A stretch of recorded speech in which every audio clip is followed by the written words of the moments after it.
नमस्कार, स्वागत है आप सभी का। तीसरी यूनिट थी राजनीतिक विचारधाराएं। उसका अपन दूसरा चैप्टर पढ़ रहे थे समाजवाद, जिसमें अपन ने समाजवाद के बारे में समझा कि समाजवाद क्या है, किस प्रकार इस विचारधारा का विकास हुआ, भारत में किस प्रकार समाजवाद का विकास हुआ और बाद में समाजवाद के मुख्य तत्व, जिसके माध्यम से अपन ने ये समझा कि वास्तव में समाजवादी विचारधारा है क्या, क्या इसके उद्देश्य हैं। अब अपन आते हैं समाजवाद के गुण और दोष पर। एक छोटा सा टॉपिक है अपना कि समाजवाद के गुण और समाजवाद के दोष। सबसे पहले तो गुणों की अपन बात करें तो इसका सबसे पहला ही गुण ये है कि ये पूंजीवाद और साम्यवाद दोनों के बीच की विचारधारा है और दोनों की अच्छी अच्छी बातों को, मतलब इन दोनों ही विचारधाराओं के दोषों को दूर रखते हुए इसके गुणों को अपनाते हुए तैयार की गई विचारधारा है। मतलब कि इसमें पूंजीवाद और साम्यवाद दोनों के गुण विद्यमान है और दोषों को इसने दूर कर दिया है। तो ये इसकी सबसे पहली और सबसे बड़ी विशेषता है। दूसरी विशेषता ये है कि ये लोक कल्याणकारी राज्य की स्थापना पर बल देता है, यानी कि एक ऐसे राज्य की स्थापना जिसमें प्रत्येक व्यक्ति का कल्याण हो, प्रत्येक व्यक्ति को और अपना एक संपूर्ण मानवीय जीवन अच्छे से गरिमापूर्ण जीवन जीने को मिल सके। तीसरा जो अपन बात करते हैं वो ये है कि ये व्यक्ति के पूर्ण विकास पर बात करती है और व्यक्ति के पूर्ण विकास के लिए राजनीतिक, आर्थिक और सामाजिक तीनों ही प्रकार की स्वतंत्रता की स्थापना की बात करती है। आर्थिक, सामाजिक और राजनीतिक तीनों ही प्रकार की स्वतंत्रता की बात करती है समाजवादी विचारधारा। फिर उसके बाद में अपन बात करें तो ये पूर्णतया लोकतांत्रिक मूल्यों पर आधारित विचारधारा है। यहाँ लोकतांत्रिक मूल्यों की स्थापना की जाती है। कोई भी परिवर्तन, कोई भी नियम, कोई भी कानून लोकतांत्रिक मूल्यों आधारित ही निर्धारित किया जाता है, लोकतांत्रिक मूल्य आधारित ही बनाया जाता है। यहाँ बहुमत का शासन होता है, जो मतलब कि बहुमत में बात होती है वही मानी जाती है, यानी कि एक तरह से कई राज्यों में प्रत्यक्ष रूप से और कई राज्यों में अप्रत्यक्ष रूप से जनता जिस बात का निर्धारण करती है वही उस राज्य में होता है। फिर उसके बाद में अगला जो अपन बात करें, ये संपत्ति को खत्म नहीं करना चाहती, ये संपत्ति को नष्ट नहीं करना चाहती जैसे कि साम्यवाद करना चाहती है, केवल संपत्ति पर नियंत्रण की बात करती है, यानी कि असीमित संपत्ति के संग्रह को रोकती है ये विचारधारा। तो इससे क्या होगा, दोनों ही फायदे हो जाएंगे। सबसे पहले तो संपत्ति को नष्ट नहीं करना चाहती, क्योंकि प्रत्येक व्यक्ति है, हर कोई अपना घर चाहता है, हर कोई अपना काम धंधा चाहता है, हर कोई व्यक्ति अच्छे से जीवन जीना चाहता है, थोड़ी बहुत संपत्ति वो अपने अच्छे जीवन के लिए चाहता है। अगर किसी व्यक्ति का, मान लीजिए कि आपके पास कोई संपत्ति ना हो, आप बस यूं ही काम करें, कमाएं और आपके नाम एक पैसा भी नहीं आए, जो राज्य आपको दे आप उसी घर में रहे, राज्य आपको जो कहे वो आप खाना खाएं, तो फिर एक तरह से मतलब मनुष्य का जीवन इतना निरस्ता हो जाएगा। तो ये संपत्ति को नष्ट नहीं करना चाहता, व्यक्ति की निजी संपत्ति को बनाए रखना चाहता है, लेकिन उस पर नियंत्रण भी रखता है कि वो असीमित ना हो, उस संपत्ति के असीमित बनने पर ये नियंत्रण रखता है। अगली जो इसकी विशेषता है वो है धर्म और आध्यात्मिक मूल्यों आधारित, धर्म और नैतिक मूल्यों आधारित ये विचारधारा है।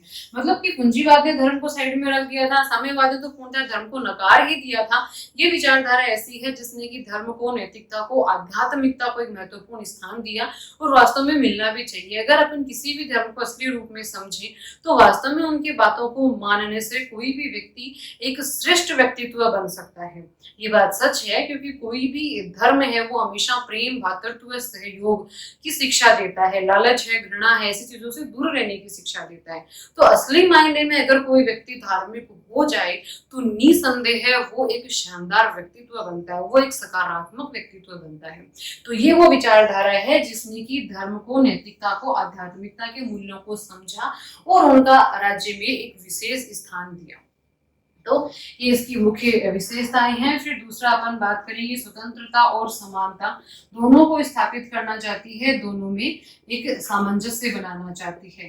राज्य के द्वारा बहुत अधिक मतलब कि कार्य करने पर बल देती है। राज्य द्वारा जो अल्पसंख्यक वर्ग है, जो गरीब वर्ग है, उसके सहयोग की, उसकी सहायता की बात करती है कि राज्य का ये उद्देश्य है कि वो अल्पसंख्यक वर्ग, गरीब वर्ग, शोषित वर्ग है, उस वर्ग के सहयोग के लिए, उसके विकास के लिए, उनको एक मानवीय गरिमापूर्ण जीवन देने के लिए और राज्य प्रयास करेगा।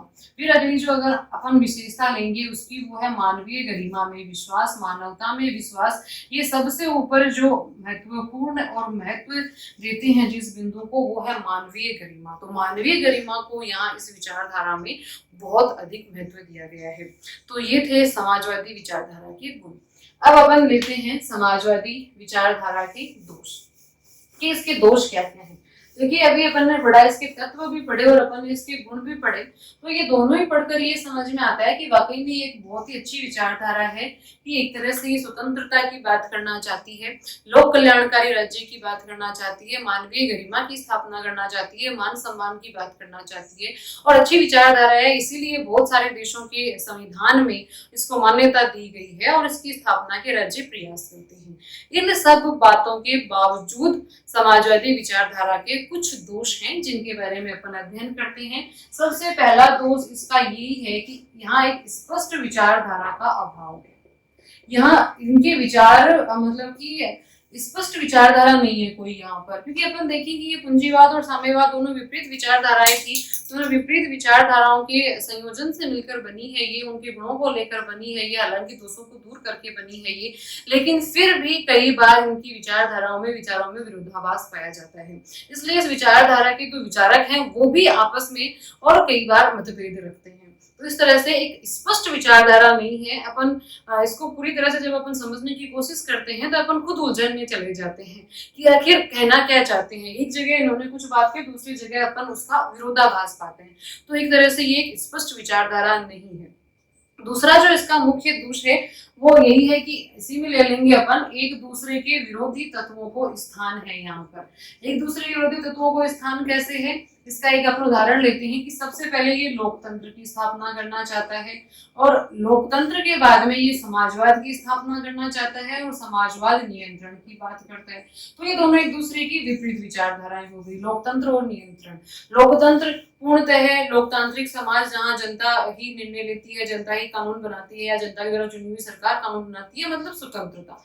और नियंत्रण अपन जानते ही हैं एक तरह से। तो इस तरह से दोनों ही एक दूसरे के विरोधी तत्वों को यहाँ पर स्थान है, इसलिए इसके विचारकों में भी आपस में मतभेद है। तो एक स्पष्ट रूप से विचारधारा अपने सामने नहीं आ पाती। और तीसरी जो इसका मतलब कि दोष है, दूसरा दोष है इसका, वो है प्राकृतिक नियमों के खिलाफ है। कैसे है प्राकृतिक नियमों के खिलाफ, देखिए इनके दोष में लिख दिया गया है, हालांकि मुझे नहीं लगता कि ये कोई दोष है इस विचारधारा का। इस दोष के अंतर्गत ये कहा गया है कि ये प्राकृतिक नियमों के खिलाफ है, प्राकृतिक असमानताओं के विरुद्ध है। कैसे विरुद्ध, ये कहते हैं, जो इसका दोष बताते हैं विचारक, वो ये कहते हैं कि प्रकृति ने सभी मनुष्यों को असमान बनाया है, इसलिए ये जो विचारधारा है उसको समानता की बात नहीं करनी चाहिए। वो प्राकृतिक नियमों का एक तरह से प्रकृति का विरोध कर रहे हैं।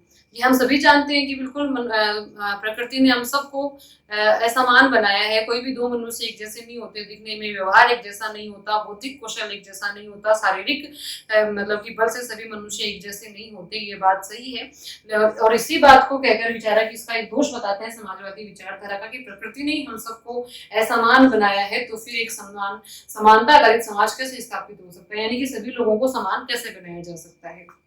लेकिन मेरा ये एक व्यक्तिगत तरह से विचार है कि ये कोई दोष नहीं हुआ, क्योंकि प्रकृति ने निसंदेह हमको दिखने में समान बताया, लेकिन फिर भी प्रकृति ने हम सबको मनुष्य बनाया और मनुष्यत्व के नाते हम सब में कुछ समानताएं हैं। एक मनुष्य को अपन अलग से पहचान सकते हैं कि हाँ ये एक मनुष्य है। और प्रकृति ने जो अपने संसाधन हमें दिए वो समान रूप से दिए हैं। जैसे कि सूरज की रोशनी मिलते वक्त प्रकृति हमारे साथ कोई अन्याय नहीं करती, धरती जब मतलब कि फसल पैदा करते किसी के साथ कोई अन्याय नहीं करती, वहां उसने पूर्णतया समानता रखी है। तो अपन यहाँ उस समानता की भी बात कर सकते हैं कि जो भी प्राकृतिक संसाधन है वो सभी को समान रूप से उपलब्ध है, तो फिर राज्य के संसाधन सबको समान रूप से उपलब्ध क्यों ना हो।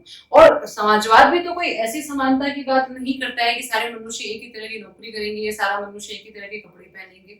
वो तो असमानता रहेगी ही व्यक्तिगत तौर पर। यहाँ अगर अपन आर्थिक, सामाजिक, राजनीतिक समानता की बात करते हैं तो ये समानता एक तरह से समान अधिकारों की बात है।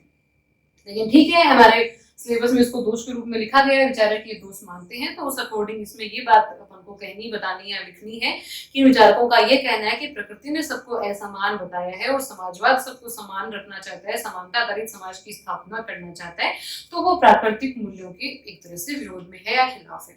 फिर उसके बाद में अगला जो आता है तत्व वो है भ्रष्ट व्यवस्था को संरक्षण।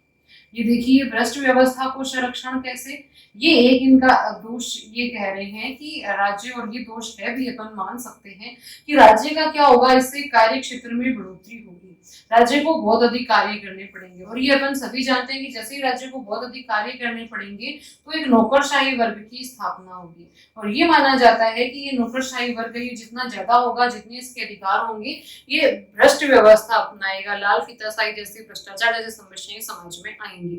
तो निसंदेह जितना ज्यादा कार्य क्षेत्र बढ़ेगा, जितने ज्यादा इस वर्ग के अधिकार बढ़ेंगे, तो कुछ कुछ दोष आ ही जाते हैं, लेकिन इनका भी विकल्प तलाशा जा सकता है।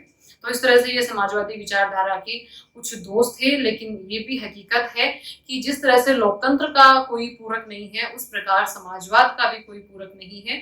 इसलिए लोकतांत्रिक मूल्यों को स्थापित करने में, लोक कल्याणकारी राज्यों को स्थापित करने में समाजवादी विचारधारा एक मतलब की मुख्य विचारधारा है और सर्वमान्य विचार।